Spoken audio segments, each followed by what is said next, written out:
Well, hey, Internet students, welcome back for another dazzling lesson here. Today, we're going to be talking about solar panels and installing your charge controller and inverter for your off-grid retreat. And again, you're going to be writing a paper at the end of this, and that paper will not be turned in. Use it for your own plans for your future off-grid retreat. So Dr. Z here, and tools and supplies, hammer, cordless screw gun, electrical tool belt with ample supplies. This is going to be a different tool belt than you're accustomed to when you're actually using wood and other types of jobs with concrete and things. So electrical tool belt has much different tools in them.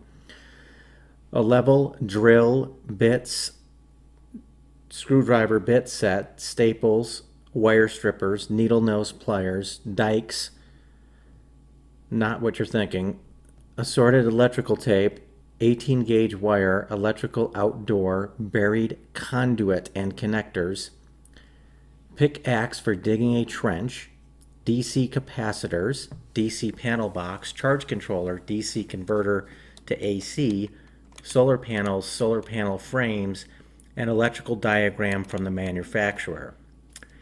The student will understand by the end of this lesson how to design an entire solar panel system with correct calculated loads for their off-grid retreat.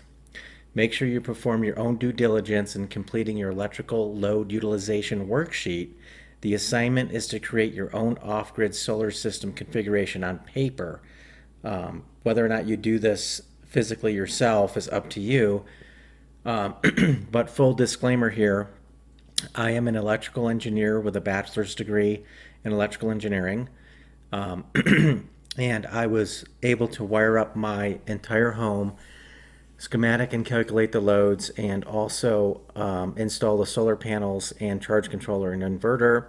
Also wire up the 200 amp panel box with all the proper breakers, correct gauged wires, all the appliances like washer, dryer, a jet pump for the well, range, all the lights, switches, plugs, indoor, outdoor fixtures, and have everything up to code. I was able to obtain inspection and sign off after my work was completed. So again, unless you're a licensed electrician or a electrical engineer with certification, then I would not recommend doing this yourself. So step one, again, is planning the milestone. We know that's usually the step one. With this milestone, we will start out surfing the internet. You want to check out the internet to find websites suitable to calculate your loads. There's many of them out there. There's also an Excel spreadsheet I put together on the website, on the university website. You guys can go out there and download that. But make sure that you understand the load. And this is kind of a fun project you can do with your wife and kids. And you actually can calculate, how many times a week people are using hair dryers, and also how many hours a day people are watching TV. So you're going to have all of that information at your fingertips. And then you as a parent can then make decisions on your family with that little piece of information that you're going to have. So anyhow, once you have your daily load calculated, you'll make a phone call to the solar panel vendor. I won't tell you what I use, but great company.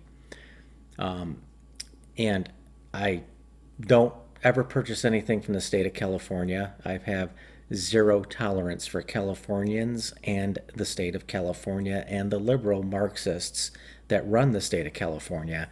But you can choose your vendor who you want to, but that's just my 2 cents in this. I've had nothing but problems from California.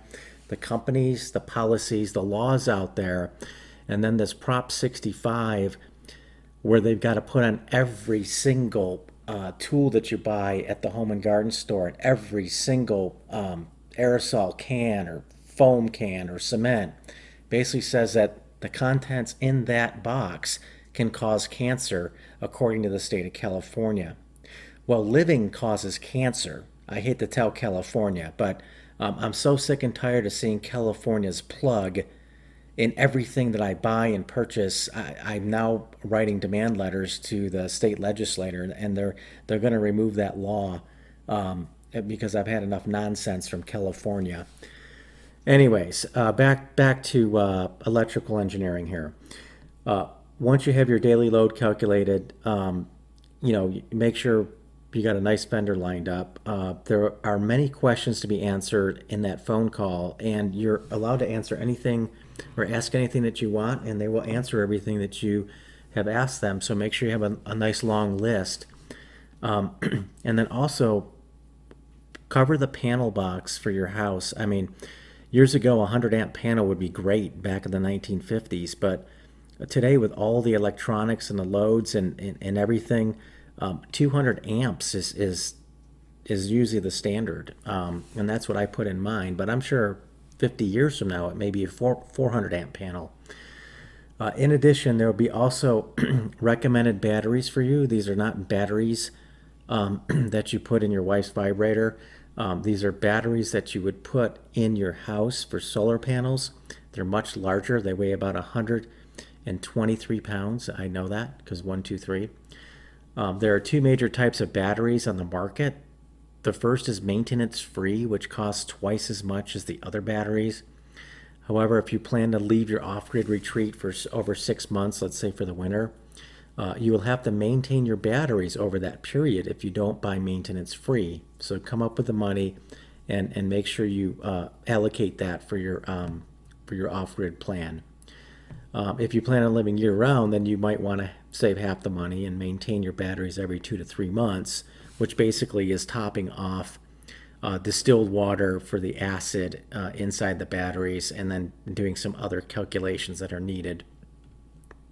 And then also with non-maintenance free batteries, you will have to off-vent your batteries with off-gassing.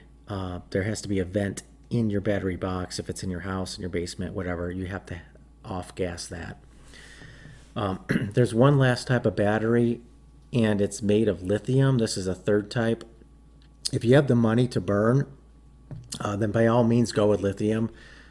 They are by far the best battery because you do not have the half-life capacity which you have with the other two types of batteries. In other words, if you go below 50% charge on these maintenance-free or non-maintenance-free batteries, that's called one life cycle.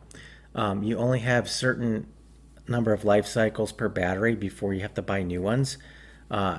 However, lithium batteries do not have that, and you can run them down to 0 and then charge them all the way up to 100% and do that over and over and over. Whereas the other types of batteries, which are much cheaper, you do not have that luxury. So if you're confused about what I just said, please do your own research of all this terminology. And, you may be educated when you talk to your solar panel vendor, and then you can have some educated questions to ask them. Step 2, organization and setup. Since you do not have an address for your off-grid retreat, you'll have to work out a deal with either one of the home and garden stores or the shipping company to pick up your shipment, which is basically the batteries and solar panels like I did. Next, you'll drive to the shipping center where you agreed and fetch all of your equipment. You'll have to probably make 2 trips like I did. One was the solar panels, and you can stack them on top of each other because they're really tightly packed and they've got styrofoam and everything inside the boxes, so you're not going to hurt them. And oddly enough, the 12 5-foot by 3-foot panels were lighter, all 12 of them, than the actual 8 batteries that I purchased. The heaviest thing was going to be your charge controller and also your inverter, which comes in one piece. I actually needed help in moving that up onto the wall. You must establish a good location on your off-grid property to install solar panels. Again, you don't need a south-facing house if you're not going to install solar panels on your roof.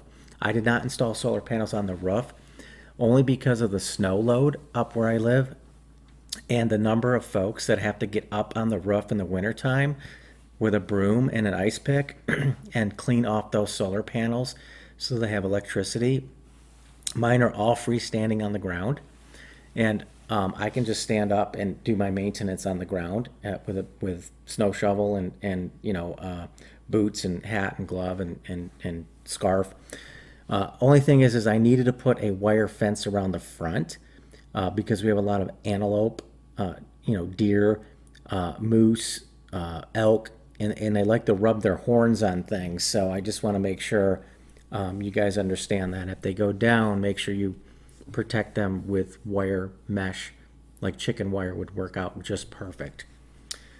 Again, you should have a angle to the sun. In the wintertime, you've got a much lower angle because the sun is not going as high as the sky. So you could get as low as 12 degrees where I'm at. In the summertime, however, the sun is so high it's up to 45 degrees. So I actually made a cool little mount with swivels so that the solar panels could swivel, from about 10 degrees all the way up to about 45 degrees. You don't have to go more than 45 degrees. Even on the equator, you wouldn't have to do that either. And the solar panels should all be facing south, okay? So if you want them on your roof, you should have a south-facing house. However, if you want them on the ground like I did, you don't really need a house that's facing south. You can just ensure that your solar panels are facing south. There is terminology difference between daylight and sun hours. Please understand the difference. For instance, if you have 8 hours of daylight, you may only have 6 hours of sun hours for your solar panels.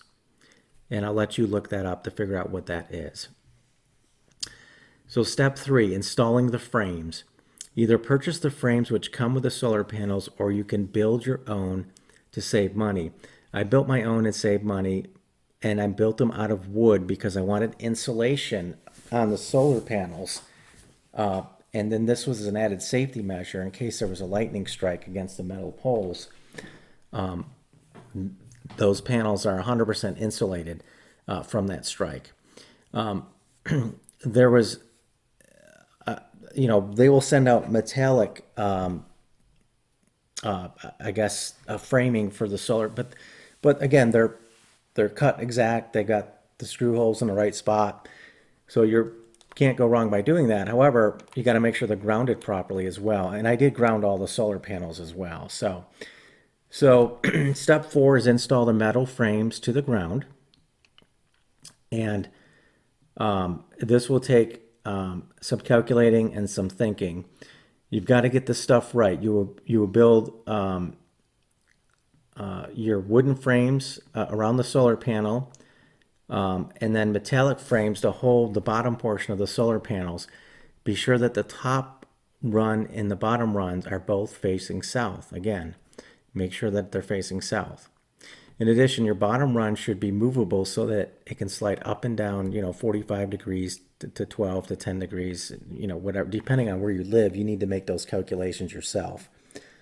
The top run and the bottom run will be what is bolted your solar panels to, and then they will be stationary to collect sunlight when they're angled properly. So step 5, install the solar panels to the metal frames.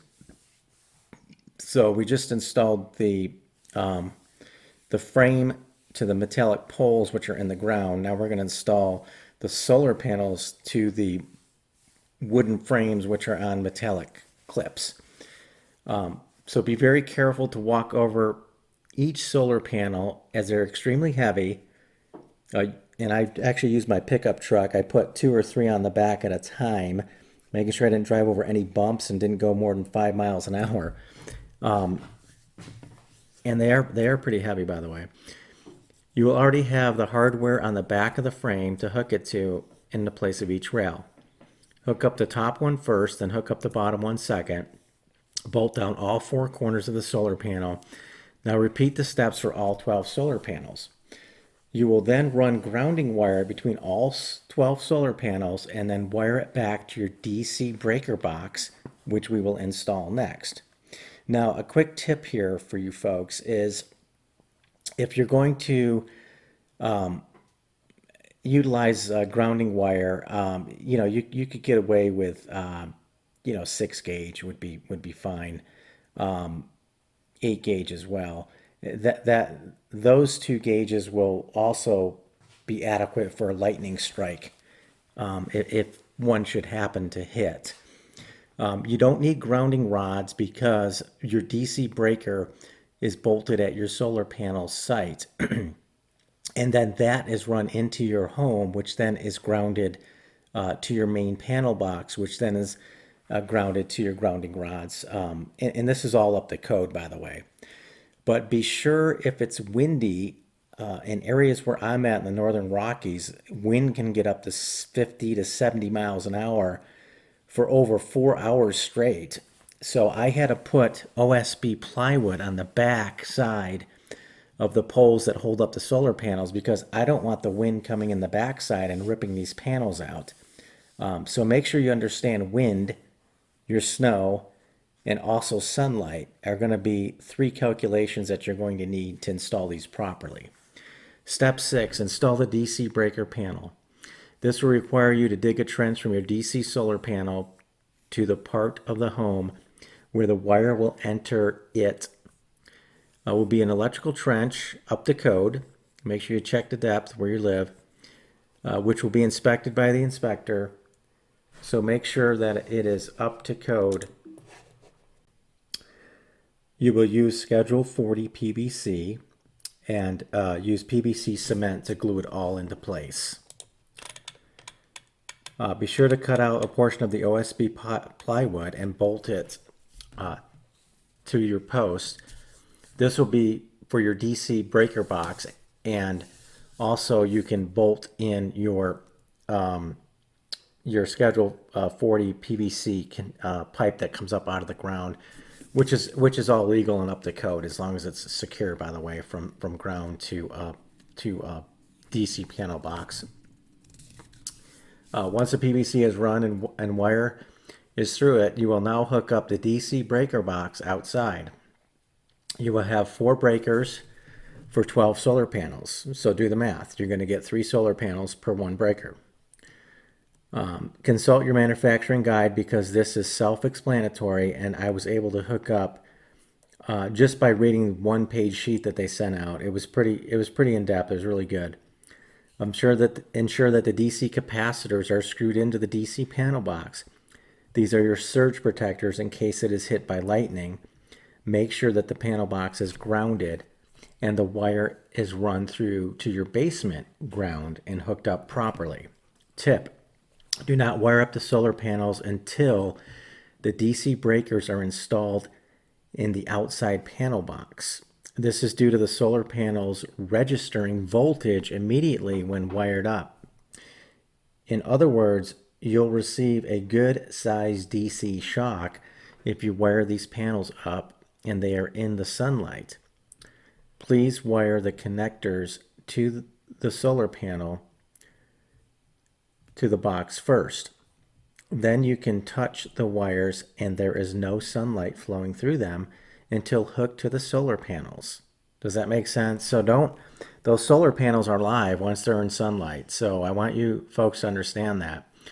If you connect them first and then run those wires to your DC panel box, those wires are live. And if you happen to touch the side of the panel box, you can have a good spark and a good jolt.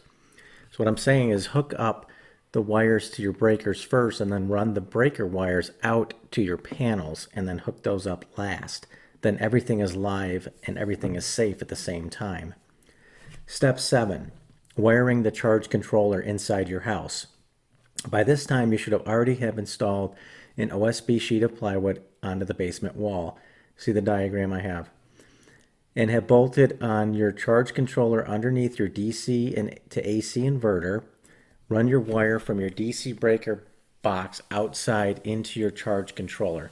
Now this comes in one piece, so it's not like you're going to have to do this wiring up yourself. The company should wire this for you. You just have to hook into the inputs and the outputs.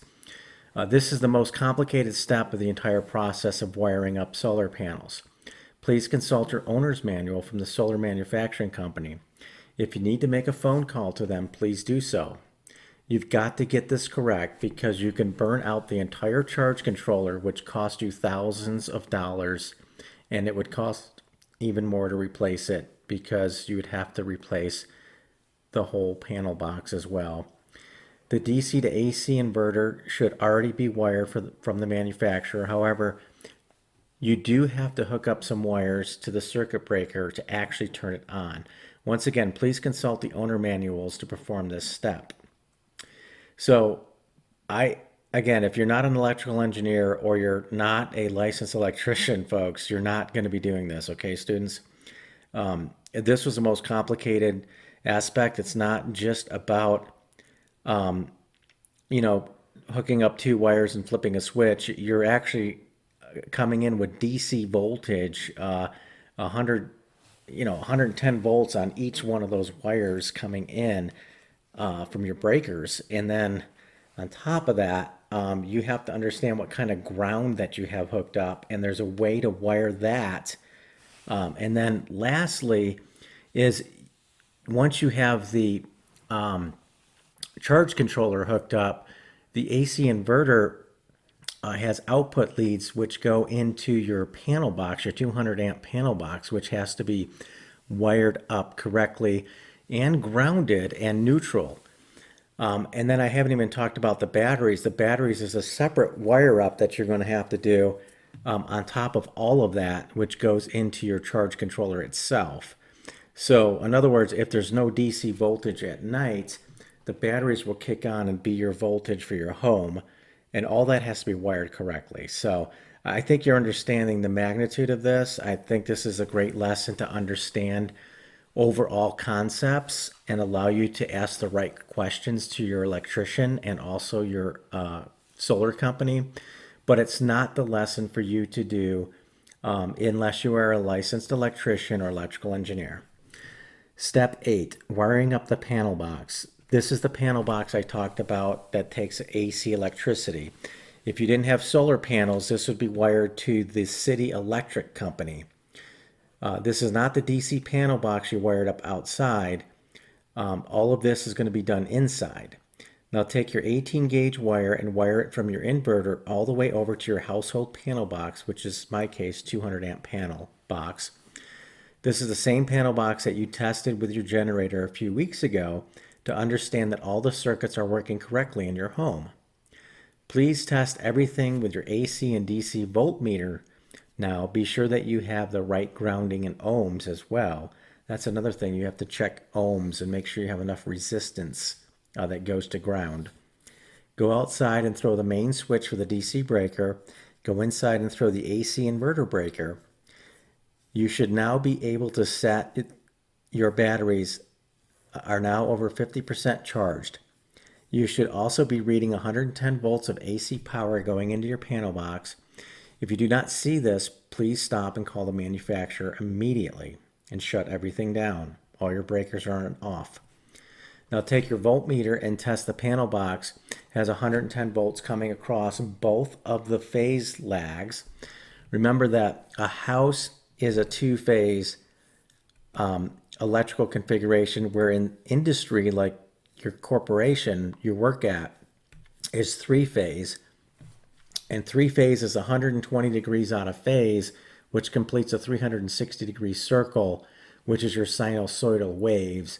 And as an electrical engineer, I know exactly what I'm talking about, but I know that you probably don't understand that. For your dryer and your range, you're going to have two-phase electricity if they're electric.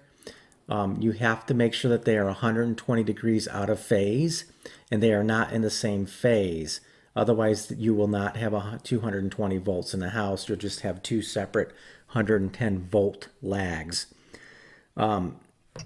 So go ahead and throw one breaker at a time and test all the plugs and the lights in that room.